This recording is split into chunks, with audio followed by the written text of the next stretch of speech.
han estado en guerra desde el inicio del tiempo. Hay gigantes por todas partes y a Thor le gusta golpearlos con su martillo. ¿Qué es cierto sobre los guerreros más salvajes de la historia? Los berserkers eran completos salvajes en batalla. ¿Y han descubierto los arqueólogos el lugar de nacimiento del gobernante supremo de la mitología? Lo que hemos hallado cambia todo lo que pensábamos saber sobre los orígenes de Zeus. Además, ¿acaso el verdadero mito de Prometeo resuelve un antiguo misterio médico? Es posible que la historia de Prometeo intentara llevarnos al punto en que seríamos capaces de sanarnos a nosotros mismos. Abriremos la caja de Pandora para liberar la sorprendente verdad detrás de los dioses y monstruos más épicos de la historia. Ahora.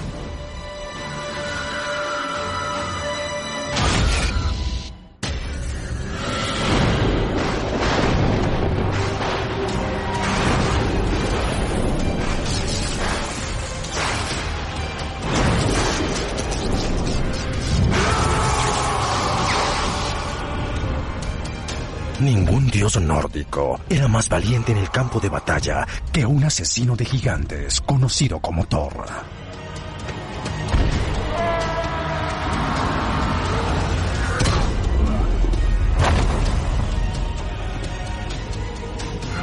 Poseía el poder del relámpago y castigaba a las mayores amenazas de la humanidad. ¿Pero podría este guerrero del martillo haber existido realmente? ¿Y su arma legendaria? Pueden hallarse pistas ocultas en los mitos nórdicos y tal vez enterradas en la propia tierra. Es el dios favorito de todos. Será un sujeto enorme y fornido, con un gran temperamento. Es el más poderoso de todos los dioses. Protege Asgard, donde viven los dioses, y protege Midgard, que es la tierra. Protege a los hombres, brinda el trueno y la lluvia que nutren las cosechas. Los hombres trabajadores realmente amaban a Thor. Thor es un héroe de la clase trabajadora, con un arma de la clase trabajadora.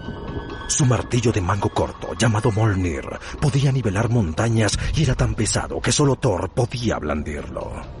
Mjolnir significa aplastador y este martillo es asombrosamente poderoso. Cuando arroja el martillo, este regresa a él. Siempre da en su blanco, nunca falla y destruye. Puedes imaginar que el martillo era la combinación ideal de tecnología, aunque parece poco probable. En las manos de la persona correcta, era mucho más devastador. Si eres grande y fuerte, cuando golpeas a alguien en su escudo, le rompes el brazo. A partir del año 1000 después de Cristo, cientos de amuletos con la forma del Mjolnir han aparecido en el norte de Europa. Estos descubrimientos muestran cuántas personas buscaban la protección de Thor. Las historias sobre Thor suenan fantásticas, pero ¿es posible que realmente el asesino de gigantes existiera? Nadie creía más en la existencia de Thor que los guerreros germánicos conocidos como los vikingos. Y su historia podría aclarar todo sobre la verdad del legendario dios.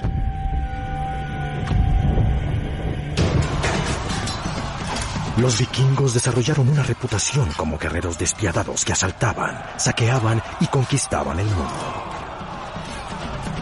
Desde el siglo VIII al XI, zarparon a los mares en sus botes largos, aterrorizando las tierras británicas, Francia, Italia y España. Pero aunque los vikingos eran guerreros feroces y capaces, con más frecuencia eran exploradores, artesanos, comerciantes y granjeros. Sus exploraciones más allá de sus fronteras buscaban más escapar de un formidable enemigo que no podían conquistar en casa: el duro clima escandinavo. Luego del colapso del Imperio Romano, el clima se hizo más frío. Pasamos de un periodo templado a una especie de era de hielo, así que la supervivencia era más difícil. Eso moldeó su visión de la vida, incluso después de haber descubierto que podían obtener riquezas robándolas a otras personas. Vivían al borde de la supervivencia la mayor parte del tiempo y sus dioses reflejan eso de muchas maneras.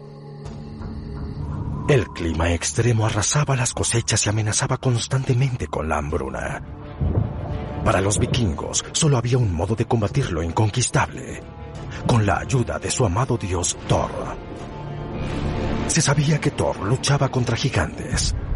Pero para los vikingos no eran hombres o bestias gigantes en el sentido físico, sino retos gigantes que su fuerza bruta no podía superar.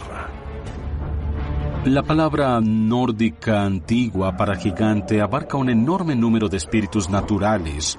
Gigantes de hielo, fuego, terremotos, todas esas cosas son gigantes y son malas.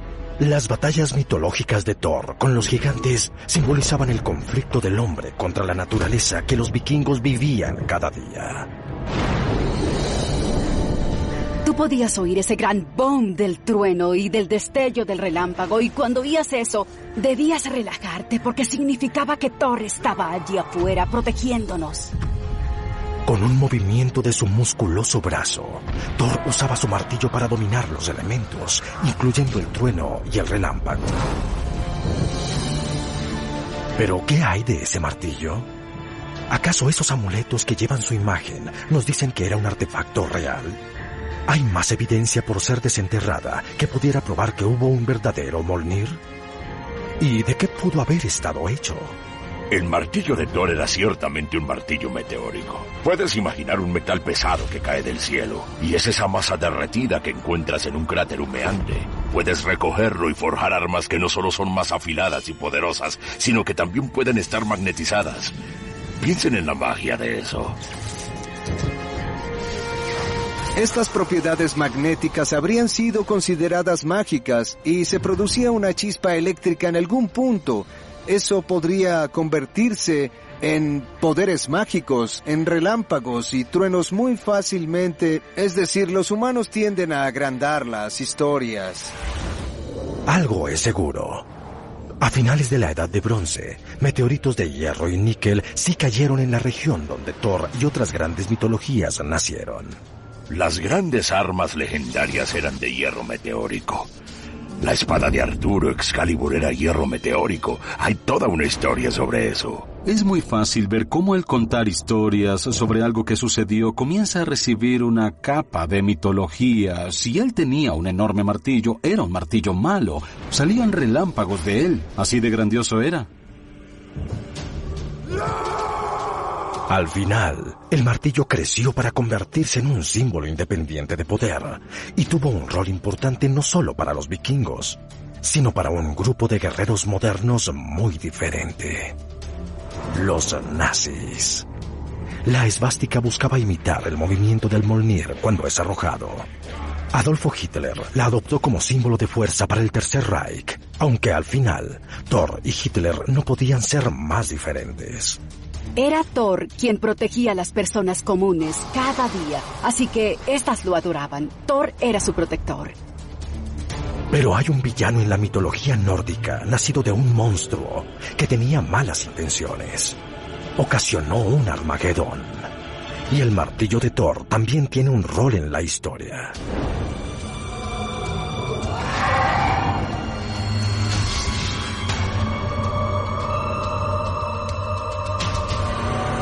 Un día, Thor despierta y su martillo ha desaparecido, así que comienza a preguntar, y Loki dice que irá a buscarlo, así que se marcha y se cruza con un gigante, y le dice al gigante: «Oye, ¿has visto el martillo de Thor?». Y el gigante dice: «No solo lo he visto, sino que lo robé, lo escondí y no lo devolveré hasta que pueda casarme con Freya, que era una de las diosas».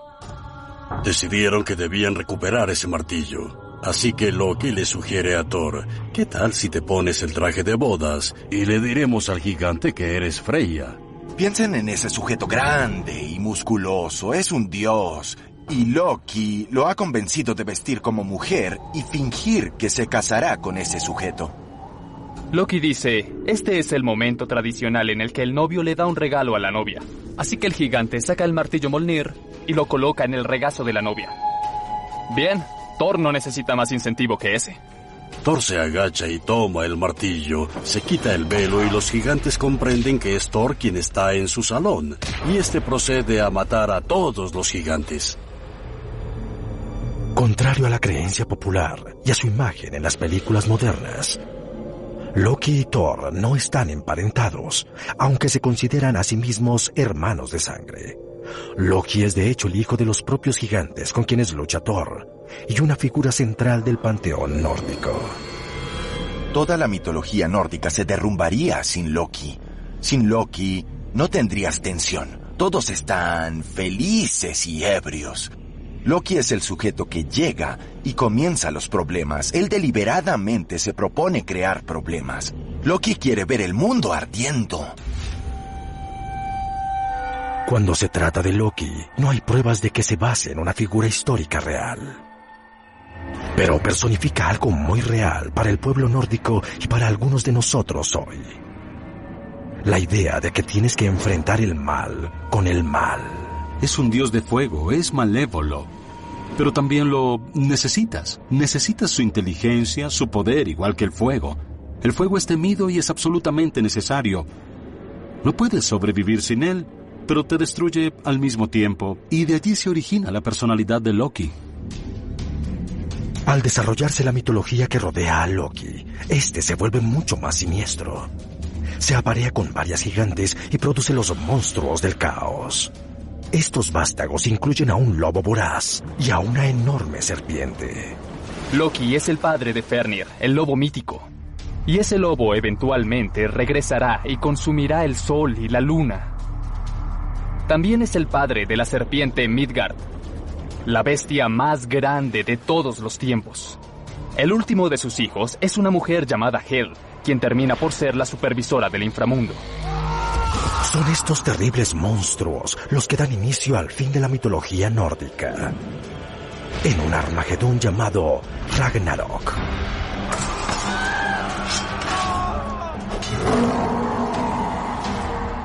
Berserkers.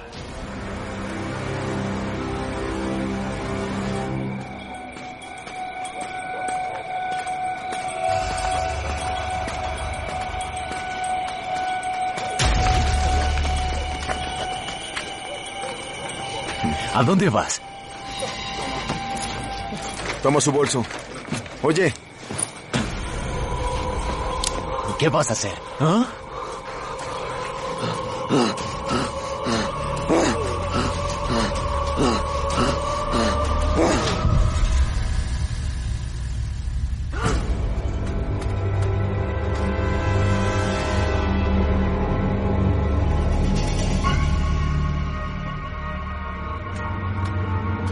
Las historias sobre personas comunes que desafían las leyes de la naturaleza están apareciendo por todas partes.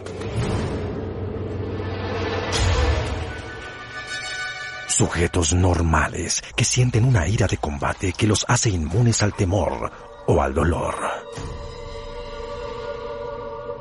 ¿Son esos ataques de fuerza sobrehumana simplemente un truco de la mente? ¿O tienen sus raíces en un grupo élite de guerreros nórdicos llamados los Berserkers? Los Berserkers eran totalmente salvajes en batalla. Usaban grandes atuendos de oso y no podían ser detenidos. Se cree que esos atuendos de osos, o berserks en nórdico antiguo, inspiraron el término para estos infernales guerreros. Al ponerte al animal, te conviertes en el animal. Te remueves todo lo que es humano. Lo dejas todo de lado y te conviertes en el oso. Los Berserkers eran tropas enviadas intencionalmente para enloquecer y matar tantos enemigos como fuera posible. Se cree que incluso pudieron haber usado drogas alucinógenas para inducirse un frenesí, para poder pelear con gran ferocidad y convertirse en berserkers. ¿No sienten, cuando son apuñalados o cortados, eso no los detiene? Continúan con esa furia guerrera. Muchas veces los otros guerreros tenían que arrojarles sogas o redes encima para calmarlos antes de que comenzaran a matar a sus propios hombres. ¿Eran reales estos berserkers? ¿O eran estos feroces guerreros dedicados al dios nórdico Odín? ¿Solo una historia que fue embellecida con el tiempo? Son históricos, no son solo parte del mito. Los relatos históricos prueban que los berserkers eran reales.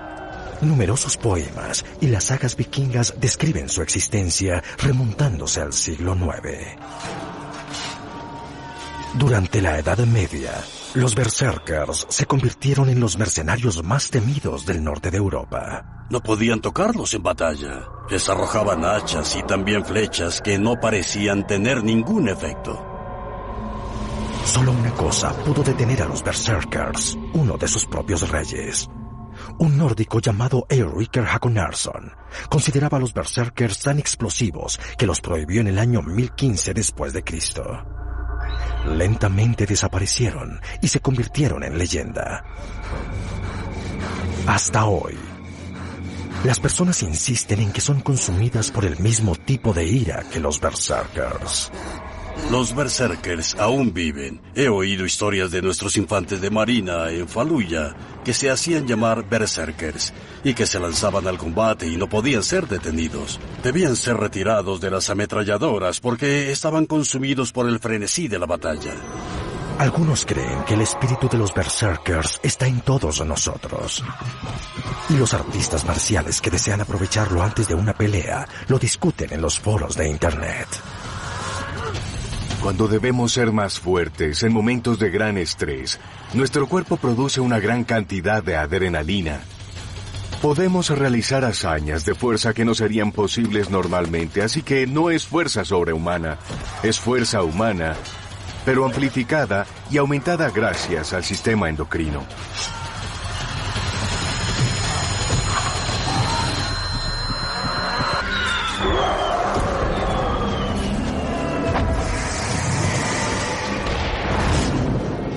Ragnarok.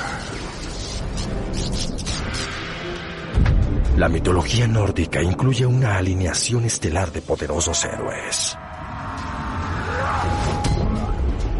Entre ellos está Thor, el dios del trueno, y Odín, el padre de todos y el más sabio de los dioses. Su destino se decidiría en un conflicto final, conocido como Ragnarok. Significa la condena y el fin de los dioses. Es el momento por el que se ha preocupado Odín desde el primer día. Los mitos nórdicos son diferentes, sus dioses son diferentes de los griegos en el sentido de que siempre saben que morirán, que el mundo llegará a su fin y que su reino no es eterno. Muchas religiones describen alguna versión del Armagedón, pero lo que hace único al Ragnarok es que podría surgir de un evento apocalíptico muy real. La épica historia revela pistas sobre los horrores reales tras ella. Ragnarok es precedido por 3 años sucesivos en los que no hubo verano. Es como el siguiente nivel del cambio climático. No hay esperanza. Es el fin del tiempo. El lobo se come al sol. Y todos estamos perdidos. Habrá grandes guerras en todo el mundo, hermanos contra hermanos, los lazos entre amigos se romperán. Las estrellas caerán del cielo, las montañas se derrumbarán, la tierra se sacudirá, los monstruos se levantarán, el gran lobo Fenrir acechará por ahí, la serpiente Midgard se levantará de los océanos. Es el padre de estos monstruos, Loki, quien trata el Ragnarok. Todo comienza cuando los otros dioses lo castigan por asesinar al dios de la alegría. Loki ha sido encadenado a una gran roca, y una gran serpiente fue colocada sobre él, y esta gotea veneno en el rostro de Loki. En Ragnarok, él se libera y se reúne con los dioses de fuego y con los gigantes de hielo. Se unen y atacan el mundo. Una de mis partes favoritas del Ragnarok es el barco de uñas. Es una nave gigante llamada Nilfar, hecha con las uñas no cortadas de los muertos. Y los anfitriones del infierno, con Loki a la cabeza, navegan en el barco de uñas. Con la banda de gigantes y monstruos de Loki en marcha, Thor y Odín guían el ataque contra ellos. Su épico duelo divide el cielo y enfrenta a cada dios contra su rival más feroz. Thor se enfrenta a su mayor enemigo, la serpiente Midgard, y la golpea con su martillo matándola. Pero mientras muere, la serpiente rocía a Thor con veneno. Este retrocede 9 pasos y muere. El gran padre Odín va a la batalla. El gran lobo finalmente devora al padre y éste muere. La tierra es consumida por las llamas y todo es destruido. Lo que sucede es que todos los dioses matan a su némesis, pero ellos también son destruidos y no quedan dioses. Pero hay 2 humanos que se ocultaron como Adán y Eva, y esos 2 humanos son los que luego repoblarán el mundo. Así que aunque el mundo y la vida tengan un fin, también hay un nuevo comienzo. Muchas culturas hablan de un apocalipsis, pero el Ragnarok resalta porque tiene una base real. En el año 535 después de Cristo, un frío demencial azotó a Europa del norte. Así que igual que en la historia de Ragnarok, un invierno brutal duró por años. La causa de todo esto en términos geológicos tiene que ver con la activación de enormes volcanes. El sol es bloqueado y no pueden cultivarse cosechas y las personas mueren. Los actuales europeos del norte pudieron probar algo similar en 2010, cuando un volcán hizo erupción en Islandia. Las cenizas bloquearon el sol y detuvieron los vuelos por más de una semana, dejando varados a miles de pasajeros. Algunos estudiosos especulan que la erupción del año 535 generó un invierno volcánico a gran escala y envió a los vikingos a sus botes largos. Esto fue lo que impulsó a los vikingos a sus conquistas, porque todo estaba congelado y tenían que ir a alguna parte, por eso invadieron tierras. El verdadero Ragnarok, que azotó Escandinavia en el siglo VI, forzó a los nórdicos más allá de sus fronteras conocidas. Y eventualmente, incluso hasta Isla de Terranova, donde construyeron un asentamiento llamado Landsoxmeadows. En este sentido, el Ragnarok fue tanto un fin como un comienzo. Hoy, las huellas de los vikingos y sus dioses pueden aún ser halladas por todo el mundo. Los dioses nórdicos se vinculan a los días de la semana en inglés. El martes, el Tyr. El miércoles es el día de Uden o Adensdag, que es Odín. El jueves es el día de Thor y el viernes es el día de Freyr. Así que incluso en la cristianizada Inglaterra anglosajona no pudieron cambiar los días de la semana que las personas acostumbraban a usar. No puede negarse que los nórdicos y vikingos cambiaron el mundo. Y su mitología nos dice por qué y cómo lo hicieron.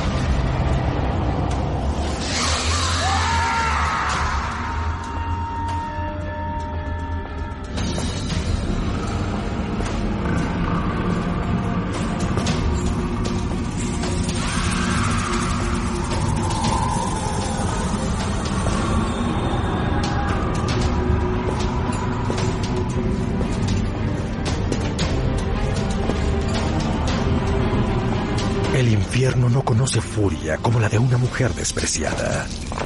Y para el monstruo griego Medusa, incluso eso se queda corto. Medusa es una mujer con la cabeza llena de serpientes. En lugar de cabello tiene serpientes. Con solo mirar su forma, te conviertes al instante en piedra. La verdad detrás de la horrenda apariencia de Medusa resuena en nosotros incluso hoy. Pero eso no le importó a Perseo, hijo de Zeus, cuando le ordenaron matarla y cortarle la cabeza como un valioso trofeo.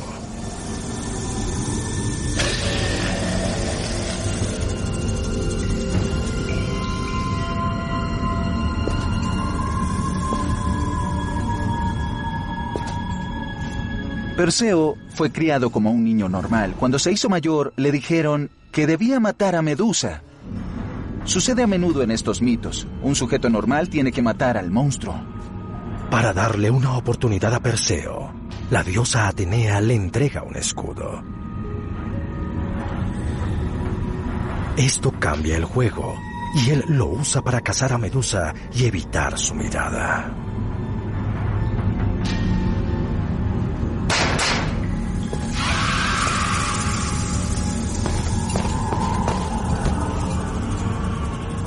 Él usa el escudo contra Medusa para evitar ser convertido en piedra y luego le corta la cabeza.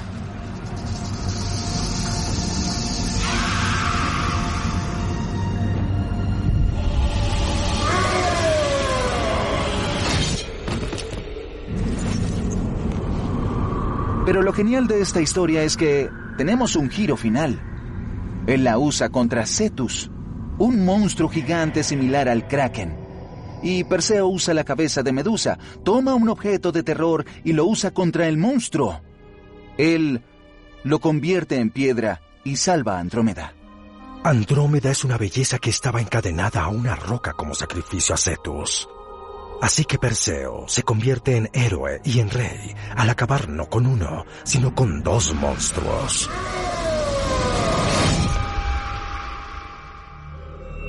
Pero, ¿cómo se convirtió Medusa en monstruo?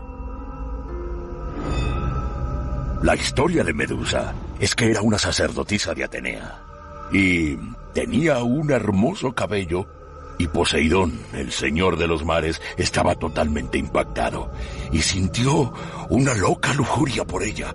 Salió del mar y la persiguió hasta el santuario más interior del templo, donde la violó, mientras ella sujetaba la estatua de Atenea y rogaba ser liberada. Atenea estaba furiosa con Poseidón por violar su templo. Pero ya que las diosas y dioses no podían castigarse entre sí, volcó su ira hacia Medusa. Atenea estaba tan iracunda que maldijo a Medusa. Así que Medusa no es una mujer mala, sino una mujer despreciada. Una mujer que ha sido víctima 2 veces. Medusa no es real, pero su historia revela perturbadoras verdades sobre el comportamiento humano. La violación ocurre frecuentemente en la mitología griega y también en la antigua Grecia. Era un crimen que a menudo no era castigado, o algo peor. Era aceptable para ellos. Era su cultura. Había aspectos muy ocultos en aquella cultura. Las víctimas de violación a menudo eran asesinadas o obligadas a casarse con sus violadores, lo que generaba muchos suicidios. Una cultura oscura, de seguro, pero no muy distante de la nuestra. Las mujeres en todo el mundo y en los Estados Unidos están siendo culpadas por ser atacadas sexualmente. Su castigo por haber sido víctimas de una violación es ser convertidas en un horrible monstruo. Yo diría que hacemos lo mismo. Tiendes a verla distinto. Es difícil verla como un monstruo cuando sabes lo que pasó.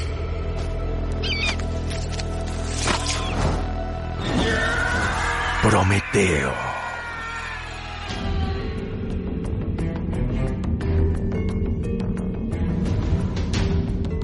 Prometeo es el dios griego que creó el don más preciado del hombre y quien creó a la propia humanidad. Según la leyenda, moldeó al primer mortal con arcilla y agua. También nos otorgó algo real sin lo cual no podemos vivir. La innovación más importante que tuvimos en nuestra historia fue el descubrimiento del fuego. Nuestra primera gran magia, porque este alejaba a las bestias salvajes. Nuestra capacidad de crear y usar el fuego es la base de toda civilización y tecnología. Sin él nunca habríamos llegado a ninguna parte. Así que él encendió el fósforo que inició el desarrollo y aprendizaje humano. Pero Zeus, el gobernante de los dioses y hombres, no considera a la humanidad digna de tal don y lo oculta. Zeus no quería compartir el fuego con los humanos, quería mantenerlos fríos, pequeños y miserables, y a Prometeo no le gustaba eso. La mayoría de los dioses se hubieran marchado sin importarles. Pero Prometeo irrumpe en el Olimpo y roba un trozo de carbón para la humanidad. Y Zeus se enfurece. Zeus lo hizo encadenar a una roca en las montañas del Cáucaso y cada día enviaba a su águila a comerle el hígado. Pero él también es inmortal, así que nace de nuevo y tiene que sufrir otra vez. ¿Y no es esa la condición humana? ¿Por qué el hígado? Porque los griegos creían que el hígado era el hogar de las emociones y la vida y había mucho dolor. Algunos creen que el sufrimiento de Prometeo contiene pistas de un verdadero misterio médico. Sabemos que el hígado se regenera, un descubrimiento del siglo XX que hace posibles los trasplantes con donantes vivos. ¿Pero acaso los antiguos griegos sabían eso miles de años antes? Y de ser así, ¿cómo? Existía la obsesión por adivinar la voluntad de los dioses cortando un animal de sacrificio y estudiando su hígado. Si las personas eran lastimadas, las habrían examinado, estudiado y habrían notado que el tejido del hígado se regeneraba. Hipócrates, el médico griego que llegó a ser conocido como el padre de la medicina occidental, practicó cerca del año 500 a.C. y trataba enfermedades del hígado. Al final, no podemos estar seguros de que los griegos supieran que nuestro hígado se regenera, pero en el campo de la medicina estaban muy adelantados a su tiempo, igual que Prometeo, cuyo nombre mismo significa previsión. En mi opinión, es con mucho la figura más noble en la mitología griega porque es quien cuida realmente a los hombres comunes. El legado de Prometeo aparece en todos los héroes que tenemos. No solo en los héroes de combate, sino en la exploración, en el pensamiento. Prometeo vive en todos nosotros. Es nuestra naturaleza de aspirar a la grandeza.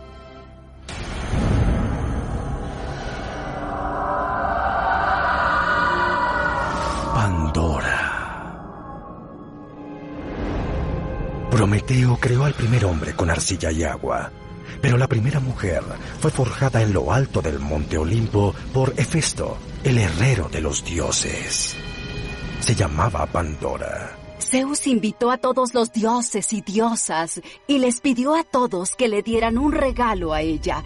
Y le dieron belleza sin igual, discurso, elegancia, hermosas ropas y voz musical. Y también le dieron una curiosidad insaciable. Zeus le entrega Pandora al hermano de Prometeo, Epimeteo, como esposa, junto con un presente de bodas. Zeus le dio un recipiente de arcilla y le dijo: «Este es tu obsequio de bodas. Quiero que lo conserves en un lugar donde puedas admirarlo todo el tiempo, pero debes prometerme que nunca lo abrirás». Es la historia de la curiosidad que mató al gato. Y sin importar si eres hombre o mujer, abrirás la caja. ¿Qué hay en la caja?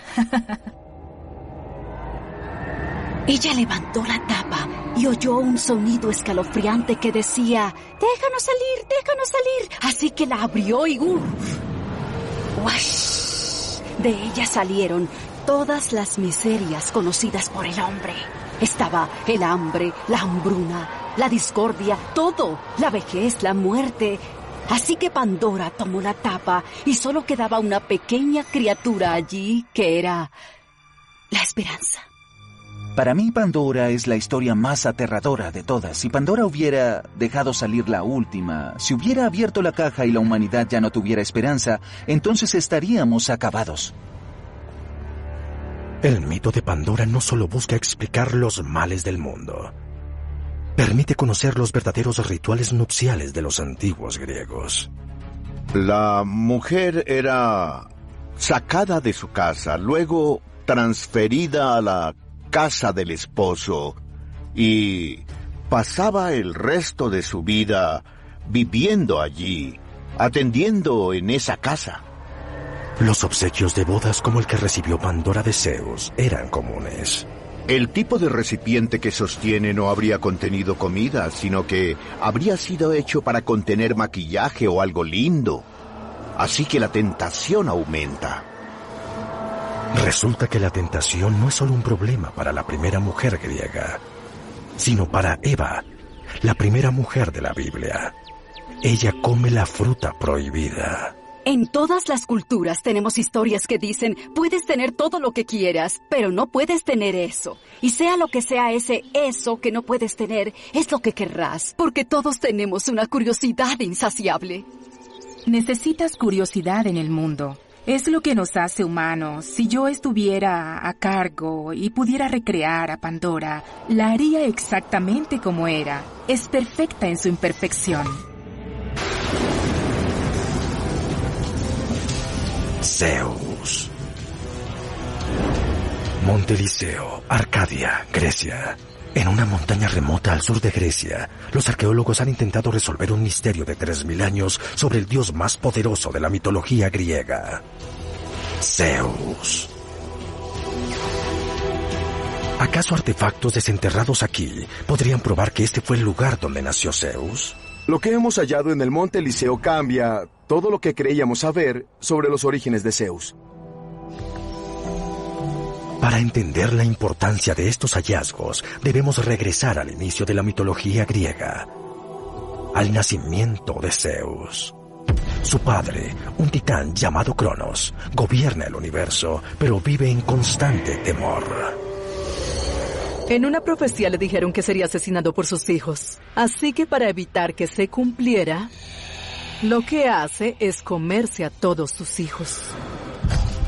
Cuando la esposa de Cronos, Rea, da a luz a Zeus, tiene un plan para mantener a su último hijo a salvo, escondiéndolo en una cueva. Ella se lo roba, envuelve una roca y se la entrega a Cronos, que era casi ciego. Y le dice, este es nuestro bebé. Él dice, genial, me lo comeré. Cuando Zeus alcanza la madurez, busca derrocar a su padre y cumplir la profecía. Pero para hacerlo, necesita a sus hermanos y hermanas. Así que encuentra un empleo como servidor de bebidas de Cronos, sirviéndole néctar. Y en ese néctar pone algo para hacer vomitar a Cronos. Así que este vomita a todos los dioses griegos importantes. Todos salen dando tumbos. Surge una guerra en el universo. Zeus y sus hermanos contra la banda de titanes de Cronos. La titanomaquia o la guerra de los titanes fue absolutamente épica a gran escala. Luego de años de guerra sangrienta, Zeus y sus hermanos emergen victoriosos. Zeus corta a Cronos. Todos los gigantes que lo ayudaron también fueron cortados en pequeños pedazos y arrojados al Tártaro. El Tártaro es el laberinto del inframundo, es el pabellón de máxima seguridad. Zeus se convierte en el padre de dioses y hombres, en el gobernante y preservador del mundo. Controlaba las nubes, la lluvia, los relámpagos y las tormentas. Era importante tener un dios del cielo que controlara las tormentas e hiciera llover. Dejando a un lado los poderes sobrenaturales, Zeus a menudo se comporta como humano. Así que se ha discutido por siglos si Zeus se basó en una persona real. Las personas en la isla de Creta aseguran que Zeus nació y fue criado en una cueva en el monte Ida. Las personas en un área al sur de Grecia llamada Arcadia insisten en que Zeus nació aquí en el monte Eliseo. Y ahora los arqueólogos dicen tener los artefactos para probar que la teoría del monte Eliseo es cierta. Aquí tenemos un ejemplo de una estatua de bronce de Zeus, sosteniendo un relámpago. Se remonta a finales del siglo VI o comienzos del siglo VII a.C. Y sabemos por textos antiguos que Zeus supuestamente golpeó a varias personas con rayos, así que tal vez hay una conexión. Los artefactos muestran que las personas comenzaron a adorar a Zeus en el monte Eliseo cientos de años antes de lo que se pensaba previamente. Así que Zeus tal vez nació aquí, aunque tal vez no en carne y hueso. Zeus, con toda su majestad y temperamento, quizás fue creado porque las personas observaban a los gobernantes supremos de algún tipo como reyes. ¿Y cómo operaban estos?